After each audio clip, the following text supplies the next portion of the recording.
All right, let's jump into a deep dive on something super important, especially for relationships. We're talking boundaries. We're going to use boundaries. When to say yes, how to say no to take control of your life. Ah, yes. Boundaries. It's a book that seems to connect with a lot of people. Yeah. I think because it kind of gets at that universal struggle, figuring out, like, where do you end and where do other people begin? It really is easy to blur those lines. I mean, I love being there for people, Yeah. being supportive. But sometimes I find myself saying yes to things I really don't want to do. And honestly, just reading the first few pages here, it's like, oh, that's why I feel so drained all the time. Uh-huh. Yeah, that's a classic sign. Your boundaries might need a little attention. The book starts with this simple analogy, about property lines. Like, think about the property lines around your house. You wouldn't just let anyone walk in and start rearranging your furniture, right? Right. Well, your boundaries, they're kind of like those property lines, but for your life. They define what you're responsible for and what you're not responsible for. Okay, so I see how that applies to, like, physical space. But what about emotions and relationships? Those feel way more complicated. Yeah, and that's where it gets really interesting. The book really emphasizes that you're responsible to other people.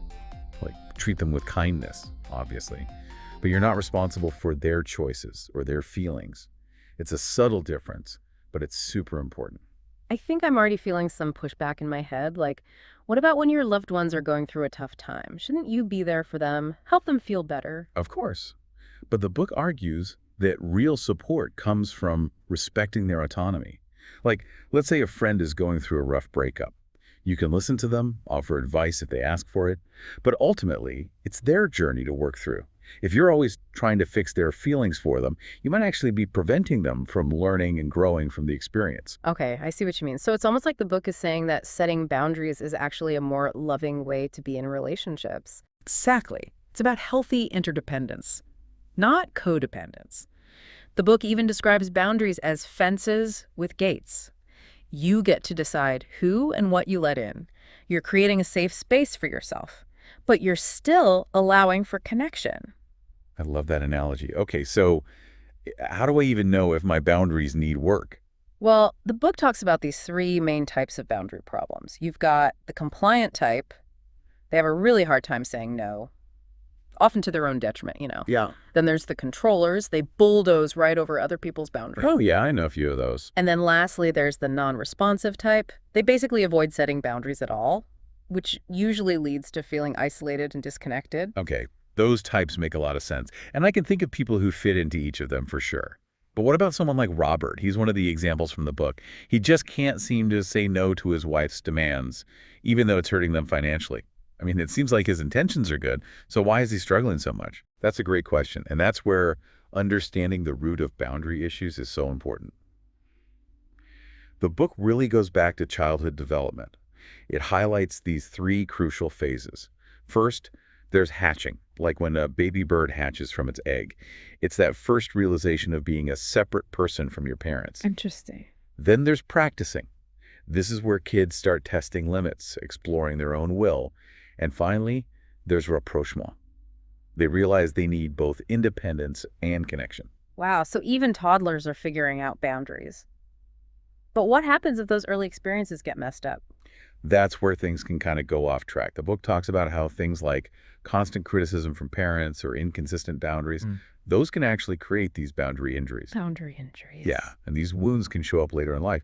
So someone like Robert, he might be afraid of conflict or rejection if he doesn't go along with his wife's demands, even though it's hurting their finances. This is making me think back to my own childhood, actually. I remember always feeling like I had to be the good kid to get my parents' approval. Maybe that's why I still have a hard time saying no to people. Even when I'm completely overwhelmed, it's like this ingrained pattern. And that's exactly why understanding these developmental patterns is so powerful. It helps us see how our past experiences might be shaping our behavior in the present. And once you see those patterns, you can start to challenge them and change them. So we've talked about how boundaries are like property lines and how childhood experiences can play a big role. But how do we actually start building healthy boundaries? Where do we go from here? Well, the book gives us these guiding principles. They call them the 10 laws of boundaries. It'd be a lot to go through all 10 right now. So maybe we can focus on a few that seem particularly relevant to you. Sounds good. Okay, well, let's start with the law of sowing and reaping. Basically, it says that a lack of boundaries can actually prevent people from experiencing the natural consequences of their actions, and that often leads to more harmful behavior. That makes sense, but how does that actually play out? Think about that friend who's always asking for money, but never pays you back. By not setting a boundary there, you're kind of enabling their irresponsible behavior. I see your point. But isn't lending money to a friend in need a good thing to do? Of course, supporting your friends is important, but the book argues that true friendship also involves accountability and respect. Enabling bad behavior doesn't actually help anyone in the long run. It can even damage their relationship because it breeds resentment and frustration. Okay, so even though it comes from wanting to help, not setting those boundaries can actually be harmful. Exactly. And this leads us to another important law, the law of responsibility. This one emphasizes that healthy boundaries are actually crucial for loving others well, because it allows them to own their choices and face those natural consequences we were just talking about. So it's kind of like tough love. It's more about respecting their autonomy, really. The book gives this example of a husband who constantly tries to fix his wife's unhappiness. Instead of allowing her to own her feelings and work through them herself, he might think he's being supportive, but he's actually preventing her from developing her own coping mechanisms and taking responsibility for her own emotional well-being. Wow, it's like he's taking away her agency by trying to save her all the time. Exactly. And by doing that, he's probably creating resentment and hindering their growth as a couple. Okay, so we've covered sowing and reaping and responsibility. What's that third law you wanted to highlight? Oh, right. The law of motivation.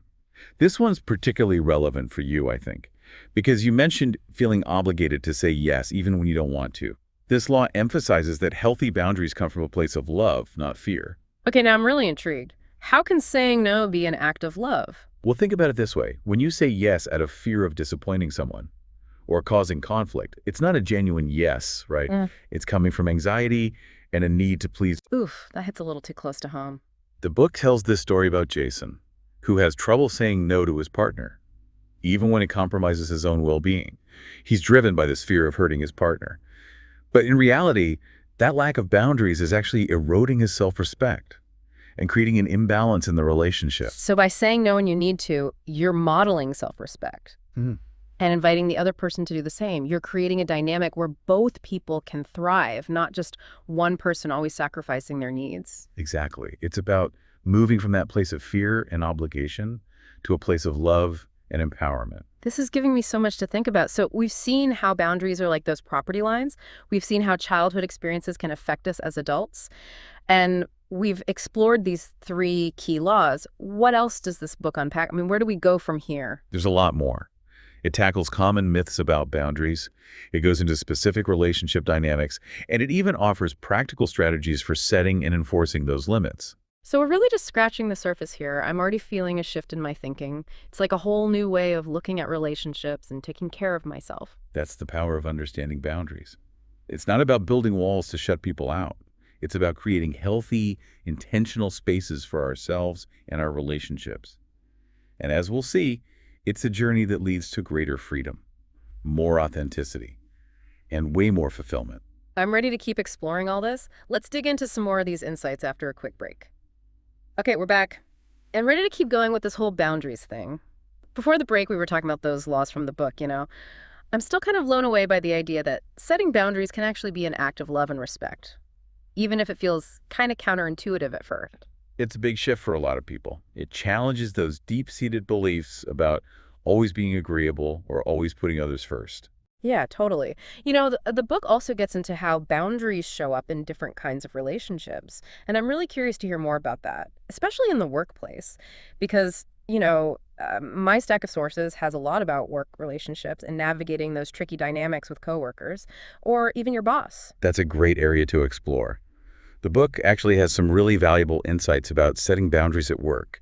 It emphasizes how important it is to have clear expectations around your time, your responsibilities, and even your emotional energy. That makes sense. It's so easy to get burnt out when those lines get blurred. Absolutely. Do you have any specific examples from the book, like how to actually set those boundaries at work? Yeah, for sure. One scenario they talk about is this woman named Brenda. She's constantly feeling pressured to take on extra work, stay late, even when it interferes with her personal life. And she's worried about disappointing her boss.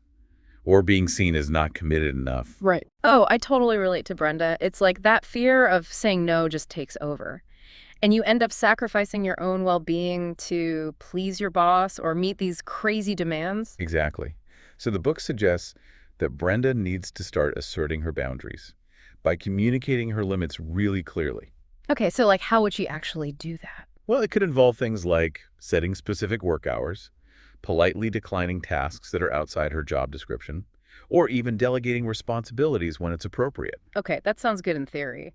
But what if her boss reacts negatively? What if it jeopardizes her job? I mean, that fear is real. It's definitely a valid concern. And the book acknowledges that setting boundaries can be met with resistance, especially from people who are used to us being compliant. So how do you deal with that? Without, risking your job or creating a hostile work environment. It's about finding that balance between being assertive and being diplomatic. The book suggests practicing clear and concise communication. Like, Brenda could say something like, "I'm committed to my work and meeting deadlines, but I also prioritize maintaining a healthy work-life balance. So for urgent matters, I'm available outside of work hours. But for non-urgent requests, I'll address them during my scheduled work time." Oh, that's a great example. It sets a clear boundary, but she's still showing that she's dedicated to her work. Exactly. It's about being respectful but firm. The book also reminds us that sometimes the most loving thing we can do is actually allow someone to experience the natural consequences of their actions. Okay, so like if Brenna's boss freaks out because she won't stay late every night, maybe that's an opportunity for him to learn that his demands are unreasonable. Exactly. It might be uncomfortable in the short term, but in the long run, it allows him to see the impact of his behavior and hopefully make some changes. It's like that saying, you teach people how to treat you. It's empowering to think that we actually have more control over our work dynamics than we realize. Absolutely. The book really emphasizes that setting boundaries isn't about controlling other people. It's about taking ownership of your own well-being and setting the standard for how you want to be treated. This is making me realize that boundaries aren't just about saying no, It's about recognizing your limits, communicating them clearly, and respecting yourself enough to actually uphold them. Exactly. It's about moving from reaction to intentionality. Instead of feeling overwhelmed and resentful all the time, you're proactively shaping your experiences and creating a more fulfilling work life. This is so helpful, but I'm curious how all of this applies to romantic relationships. I mean, those can be even more emotionally charged than work. You're right. And the book actually has a whole chapter dedicated to boundaries in dating and marriage because it recognizes that there are some unique challenges and dynamics there. Okay, so what are some key things to keep in mind when it comes to romantic relationships? One really important point is to establish boundaries early on to prevent resentment and power imbalances from developing down the road. Yeah, that makes sense. It's probably a lot harder to start setting boundaries once those patterns are already in place. But what if you're already in a relationship where those lines are blurred? Is it too late to course correct? It's never too late to start setting healthy boundaries. The book suggests having open and honest conversations with your partner about your needs, your limits, what you're comfortable with. That sounds kind of daunting, honestly. What if those conversations lead to conflict? Well, conflict is a natural part of any relationship. But the book actually argues that healthy boundaries are essential for resolving conflict constructively. Really? How so? When both partners have clear boundaries, it creates this framework for respectful communication. So instead of resorting to personal attacks or passive-aggressive behavior, you can actually address the issues head-on and work towards solutions that honor both of your needs. So it's like creating a safe space for honest dialogue. But what if one partner is resistant to the whole idea of boundaries? What if they see it as a threat to the relationship? That's definitely where things can get tricky. And the book acknowledges that not everyone is going to be receptive to this idea, right? Especially if they're used to having their needs met unconditionally, or if they have their own unresolved issues around control or intimacy. So then what? Do you just give up? Resign yourself to a relationship with no boundaries and constant frustration? Well, the book reminds us that we can only control our own actions and reactions, not our partners. So if someone is consistently disrespecting our boundaries, it might be a sign of a deeper incompatibility. That's a tough one.